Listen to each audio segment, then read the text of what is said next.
Ya, assalamualaikum sobat sekalian, bertemu kembali dengan TMC Blog. Di vlog podcast kali ini kita akan bahas ya review sedikit mengenai 2 hari di race weekend MotoGP Jerez 2026 ya. Sedikit kita akan bahas ya mengenai kelas-kelas kecil. Kenapa? Karena pada dasarnya selain dari kelas MotoGP, ya kita memiliki 3 pembalap Indonesia yang hadir di Jerez di akhir pekan ini. Baik itu di balapan Red Bulls Rookies Cup dengan Kiandra Ramadipa, lalu seperti kita tahu ya di Moto3 ada Veda Ega Pratama dan juga ada yang namanya Mario Suryo Aji di kelas Moto2. Dan semuanya ini di akhir dari hari Sabtu ini telah menyelesaikan kualifikasi dan bahkan untuk RBRC sendiri Red Bulls Rookies Cup itu sudah melakukan akhir dari kualifikasi di akhir hari Jumat, di mana Kiandra Ramadipa akan start dari posisi 17. Nah, selain itu di kelas Moto3 ya Veda Ega Pratama yang nggak sempat masuk top 14 di sesi praktis dan harus ikut kualifikasi 1 dan untungnya juga berhasil menjadi P2 di kualifikasi pertama, dia berhasil mengakhiri sesi kualifikasi kedua di posisi 17 lagi. Dan sementara itu di kelas Moto2 di mana Mario Suryo Aji dari sesi praktis bisa langsung masuk ke Q2 juga bisa mengakhiri sesi kualifikasi kedua kelas Moto2 kelas intermediate berada di posisi 17. Jadi baik Kiandra Ramadipa, Mario Suryo Aji dan juga Veda Ega Pratama itu akan start dari posisi 17 baik di RBRC, Moto3 dan Moto2. RBC sendiri race satunya akan di ujung hari Sabtu ini. Nah, jadi gini teman-teman sekalian. Nah, balik lagi ke sesi kelas MotoGP nih ya, yang telah menyelesaikan kualifikasi dan juga sesi balapan sprint race. Jadi memang hari Jumat dan hari Sabtu ini memang agak sedikit berbeda. Di hari Jumat kita bisa ketahui ya, di situ tuh sangat kuat banget yang namanya Alex Marquez, Fabio Di Giannantonio juga kuat, dan di sini kelihatan banget memang Ducati itu berhasil memberikan perlawanan setelah di 3 seri pertama itu selalu kalah dengan Aprilia gitu ya. Namun mulai dari awal dari seri keempat MotoGP Jerez 2026 itu mereka bisa unjuk gigi. Sebelum race weekend dilangsungkan, Gigi Dalinya itu bilang bahwa pada dasarnya Ducati sedang tidak fokus ke race weekend Jerez, bahkan mereka akan lebih fokus ke sesi 1 hari setelah race weekend, yaitu sesi tes Jereznya teman-teman sekalian, karena itu akan menentukan bagaimana Ducati akan menjalani sisa dari musim 2026 ini. Namun Davide Tardozzi selaku tim manajer Ducati Lenovo itu bilang ya kepada Jack Appleyard, komentator track MotoGP.com, bahwa memang pada dasarnya nggak kelihatan yang dilakukan oleh Ducati di sini ya, selain kayak misalkan penggunaan dari damper di bagian belakang dari Pecco Bagnaia yang itu juga sebenarnya sudah dilakukan di tahun lalu. Terus habis itu perubahan-perubahan di aerodinamika yang sebenarnya sudah dilakukan juga di Amerika, di Circuit of the America, seperti kayak hadirnya winglet tambahan di bawah jok, terus habis itu winglet yang horizontal ya di bagian belakang teman-teman sekalian, horizontal di bagian belakang dari motor Ducati Desmosedici. Nah, Davide Tardozzi bilang bahwa perubahan yang dilakukan juga di Ducati Desmosedici ada di bagian elektronik. Pada dasarnya ini adalah setup software ya, pada dasarnya setup software elektronik mapping mungkin ya, khususnya Davide Tardozzi bilang bahwa ada sedikit update di bagian setup elektronik khususnya di pengereman, di sesi awal pengereman pada saat motor melakukan hard brake. Dan kita bisa lihat ya teman-teman sekalian, di hari Jumat Pecco Bagnaia itu terlihat benar-benar mencoba beberapa kali setup tersebut. Dia banyak sekali melakukan kayak yang namanya stopi pada saat hard brake kayak gitu. Jadi biasanya hard brake-nya Pecco Bagnaia itu nggak sampai ban belakangnya naik. Ini beberapa kali bannya sampai naik. Nah, di awal race weekend di hari Jumat itu kelihatan banget KTM begitu berat gitu ya teman-teman sekalian, karena memang sirkuit Angel Nieto itu merupakan sirkuit klasik yang memiliki badan trek yang nggak cukup lebar ya, dan terlihat bahwa KTM RC16 itu butuh trek yang lebar karena mereka dalam melakukan pendekatan terhadap tikungan itu banyak melakukan sideway, dan sideway ini ngesot-ngesot kayak gitu itu butuh badan trek yang cukup lebar, dan di sini kelihatan banget mereka agak sedikit struggle ya. Kita bisa lihat posisi dari Pedro Acosta yang bahkan nggak langsung masuk ke Q2. Habis itu kita bisa lihat untungnya ada ini Bastianini yang ada di akhir sesi akhir dari posisi top 10 di sesi practice. Selain itu pembalap lain, Brad Binder itu nggak bisa ngapain. Sementara untuk Maverick Viñales itu masih cedera dan tidak digantikan. Nah, kayak gitu teman-teman sekalian. Honda juga cukup kuat, namun kita lihat Honda kuatnya hanya di race pace. Namun ketika mereka melakukan time attack, mereka agak sedikit lemah.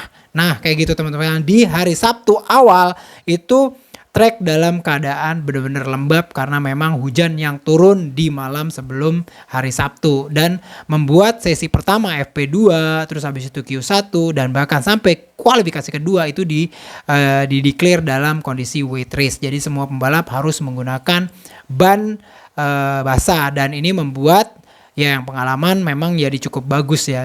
Johann Zarco yang hadir dari sesi kualifikasi pertama itu berhasil berada di posisi kedua dari sesi Q2 yang akhirnya pole position itu diraih oleh Marc Marquez. Balapannya sendiri 12 lap ya. Ini juga cukup menarik. Kenapa? Karena memang semenjak awal dimulai di lap keempat atau kelima ya kalau nggak salah. Jadi itu bener-bener rintik-rintik hujan itu udah mulai turun gitu teman-teman sekalian, menerpa kamera-kamera depan, sehingga ketika saat kamera depan itu masuk ke kameranya Dorna MotoGP itu kelihatan banget teman-teman sekalian ada rintik-rintik hujan. Dan ini yang juga cukup menarik pada saat kondisinya masih cerah itu Marc Marquez memimpin kan ya.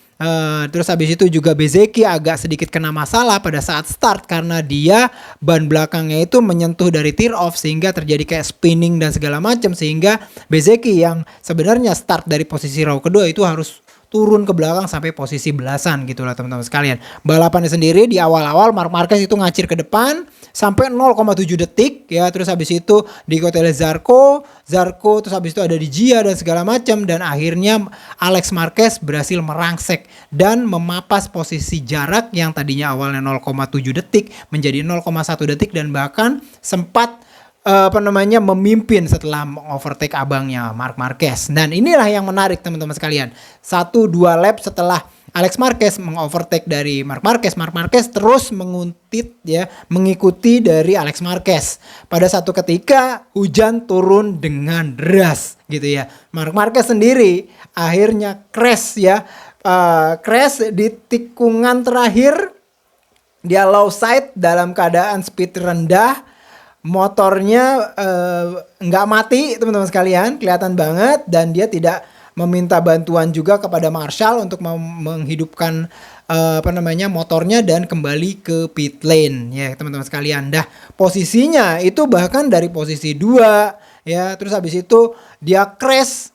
Itu sebenarnya kalau bisa dibilang itu Marc Marquez itu nggak sengaja ya, agak sedikit keberuntungan ya menurut saya, dia akhirnya mau masuk ke pit lane untuk melakukan bike swap atau melakukan pergantian motor, karena Marc Marquez di Parc Fermé di podium sprint itu bilang bahwa dia awalnya tidak merencanakan hal tersebut, dia hanya mencoba mengikuti Alex Marquez, dan dia karena Alex Marquez itu tidak masuk ke pit lane, Marc Marquez sendiri agak sedikit bingung loh, kok si Alex nggak ikut masuk gitu, sehingga dia agak sedikit salah dan akhirnya crash di tikungan terakhir. Marc Marquez bilang seperti itu, kelihatan banget. Dan karena Marc Marquez itu motornya masih nyala, dia diperbolehkan untuk kembali lagi balapan teman-teman sekalian. Teman-teman sekalian pasti bertanya-tanya, lo kan udah crash tapi kok bisa balapan lagi? Nah, karena motor Ducati Desmosedici GP26 itu masih dalam keadaan nyala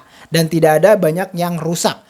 Kayak misalkan wingletnya rusak atau copot, fairingnya dan segala macam gitu. Jadi masih bisa dipakai balapan, sehingga dan juga motornya bisa langsung nyala sendiri tanpa harus dibantu untuk dinyalakan ulang karena memang nggak mati. Nah, gitu teman-teman sekalian, Marc Marquez dari crash ya sampai dia terus habis itu nyebrang, terus habis itu masuk pit lane, bike swap, terus habis itu masuk ke motor yang kedua dan siap-siap melakukan lagi itu dilakukan dalam 41 detik teman-teman sekalian. Luar biasa. Dari posisi 2 Marc Marquez itu turun ke posisi 17 langsung. Pada saat setelah melakukan bike swap. Dan setelah itu banyak yang terjadi ya karena setelah itu banyak pembalap juga yang ada yang crash, termasuk juga Bezzecchi, Alex Marquez, Pedro Acosta crash. Sehingga dari posisi 17 itu Marc Marquez merasa berubah sehingga posisinya berada di posisi 2 persis di belakang Pecco Bagnaia. Nah, ceritanya terus berlanjut, Marc Marquez berhasil overtake Pecco Bagnaia dan membuat jarak yang cukup panjang teman-teman sekalian, dan akhirnya Marc Marquez bisa memenangkan balapan sprint MotoGP Jerez 2026 ini. Posisi 2-nya adalah Pecco Bagnaia memperoleh 9 poin dan posisi ketiga adalah Franco Morbidelli ini yang juga lumayan sedikit aneh ya karena memang performanya bukan merupakan pembalap Ducati terkuat di race weekend semenjak Jumat dan Sabtu. Nah, baik teman-teman sekalian, tadi banyak yang menanyakan ke saya kenapa motor jatuh boleh dipakai terus balapan lagi ya. Nah, terus habis itu melakukan back swap karena memang tadi udah saya jelaskan karena motornya tidak mati teman-teman sekalian. Sementara kalau motornya mati itu memang mulai 2026 itu ada regulasi khusus. Pada saat nyalain nggak boleh di pinggir track yang ada run off itu. Mereka harus benar-benar pindah jalur ke mana ya, bisa dibilang ke jalur di luar run off bahkan. Jadi kayak gitu. Tapi itu kejadiannya kalau motornya mati dan itu bisa dibantu nyalakan oleh Marshall dan segala macam. Cuman kasus di Marc Marquez sepertinya sih motornya tidak mati. Terus habis itu banyak juga yang bertanya-tanya, itu kok Marc Marquez boleh langsung nyebrang gitu ya. Saya juga bilang, wih langsung nyebrang gitu kan dari luar tikungan masuk ke dalam tikungan karena memang pintu masuk dari pit lane itu berada di dalam tikungan terakhir dari sirkuit Angel Nieto Jerez gitu ya. Apa boleh, pertanyaannya kayak gitu? Kenapa nggak dikasih penalti? Banyak banget yang nanya ke saya kayak gitu. Baik di X, baik itu di Thread, baik itu di Instagram, itu banyak banget yang kayak gitu. Kalau saya sih ngeliatnya sepertinya kalau misalkan Stewart bilang oke, berarti memang oke. Ya, karena memang keputusannya terakhir di Stewart. Cuman kalau misalkan kita mau sedikit lihat apa yang terjadi ya setelah Marc Marquez berhasil membangunkan itu motor gitu ya. Marc Marquez melakukan nyebrang gitu ya. Ada footage videonya di Instagram dan juga mungkin di X teman-teman sekalian atau di Twitter teman-teman sekalian bisa lihat, kelihatan dia nunggu. Jadi ada kayak sekelebatan pembalap mencoba untuk melibas tikungan terakhir. Jadi, sampai terakhir ada pembalap track host, saya nggak tahu itu Ai Ogura atau Rolf Fernandez, itu melewati dari Marc Marquez. Setelah itu memang agak kosong teman-teman sekalian, nggak ada pembalap lain di belakangnya dan mungkin karena Marc Marquez bilang wah udah kosong nggak ada lagi pembalap setelah track host gitu ya, karena dia nunggu dulu pembalap ngelewatin dari tikungan terakhir itu. Setelah kosong pembalap track host baru Marc Marquez nyebrang itu tikungan terakhir dan masuk ke pit lane. Mungkin kalau misalkan Stewart tidak memberikan penalti, mungkin gara-gara Marc Marquez benar-benar bisa meyakinkan bahwa situasi tikungan tersebut benar-benar aman, nggak ada lagi pembalap yang akan ngelewatin dari tikungan tersebut karena memang kelihatan ada pembalap atau enggak. Cuma memang ini jadi banyak pertanyaan, terutama di sesi hari Jumat. Saya ngelihat bahkan ketika Jack Miller sempat jatuh di sesi pre-practice 1 atau sesi practice gitu ya, itu jatuh terus habis itu karena time-nya itu butuh buru-buru, bahkan dia motornya dikasih ke Marshall, terus dia berusaha untuk masuk lagi ke pit lane, nyebrang di tikungan yang sama, orang yang nyebrang, bahkan Jack Millernya nyebrang lari masuk, terus habis itu masuk ke pit lane, terus habis itu masuk ke pedoknya untuk mengambil motor kedua. Nah, jadi seperti itu juga jadi banyak pertanyaan kenapa hal tersebut diperbolehkan kalau misalkan memang menyeberang track yang aktif itu menjadikan satu catatan tersendiri. Nah, jadi kayak gitu teman-teman sekalian. Jadi ya mungkin kalau memang stewards bilang bahwa itu tidak masalah, ya berarti secara safety dan secara regulasi juga tidak bermasalah. Jadi seperti itu aja. Namun kita akan tunggu seperti apa nanti update-nya. Mungkin juga mereka sedang membicarakan hal ini, kita nggak tahu. Namun yang pasti kita bisa lihat di sini memang hasil balapan sprint itu menunjukkan bahwa pengalaman itu memang jadi sesuatu yang benar-benar utama di situasi flag to flag, terutama flag to flag yang agak sedikit chaos seperti yang dialami oleh Marc Marquez. Sempat jatuh dan dia jatuh masuk pit, terus habis itu melakukan back swap dan keluar lagi track dalam 41 detik. Setelah itu berada di posisi 17. Satu persatu dia naik dan akhirnya berada di posisi 2 di belakang Pecco Bagnaia dan akhirnya melewati Pecco dan juga finish di posisi pertama, memenangkan balapan sprint dan meraih 12 poin. Nah, jadi itu teman-teman sekalian, sedikit review apa yang terjadi di balapan sprint MotoGP Jerez 2026. Mudah-mudahan bisa mencerahkan gitu ya. Kalau misalkan teman-teman sekalian ada pertanyaan, silahkan tulis di kolom komentar. Sampai bertemu di vlog podcast selanjutnya. Assalamualaikum warahmatullahi wabarakatuh.